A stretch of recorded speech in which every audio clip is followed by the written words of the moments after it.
Welcome to the first lesson of Introduction to Cloud Computing. Let's first understand why cloud computing started. At the end of this tutorial, you will find quiz questions for this lesson with answers and explanation, along with assignment, which you can do yourself. Let's begin. Every app you use, every file you save, every video you stream. Have you ever stopped and wondered where all of it actually lives? When you open Netflix to watch your favorite show, when you upload files on Google Drive, or when you send an email through Gmail, you're not really storing everything on your own phone or laptop. Instead, you're accessing powerful computers, called servers, that exist somewhere else in the world, connected through the internet. And this entire system is called cloud computing. But it wasn't always like this. Before cloud computing became popular, businesses had to manage everything on their own. They had to buy physical servers, store them in dedicated rooms or data centers, and take care of electricity, cooling, security, and maintenance. This setup was known as on-premise infrastructure. At first, it worked, but as businesses grew, problems started to appear. The first problem was cost. Setting up servers required huge upfront investment, not just buying machines, but also maintaining them, upgrading them, and hiring experts to manage everything. For small businesses, this was often too expensive. The second problem was scalability.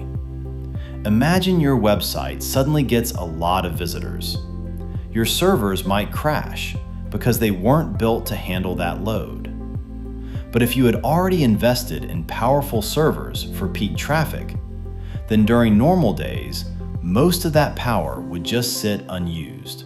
So either way, you lose. The third problem was downtime risk. If a server failed, or there was a power outage, or even a small technical issue, your entire system could go down. And for businesses, downtime means lost customers, lost revenue, and lost trust. And finally, complexity. Managing infrastructure wasn't easy. It required skilled teams, constant monitoring, updates, backups, and security management.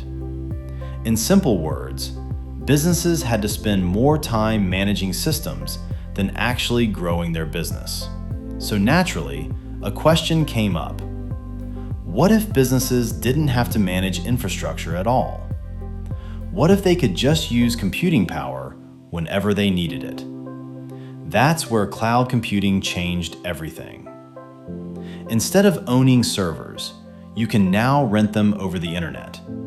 No need to buy hardware. No need to maintain anything physically. Everything is available, instantly, from anywhere in the world. Let's say you're building a website. With cloud computing, you can launch your server in minutes. If more users come, you can increase capacity instantly. If traffic drops, you can scale down and save money. You only pay for what you use. Nothing more, nothing less.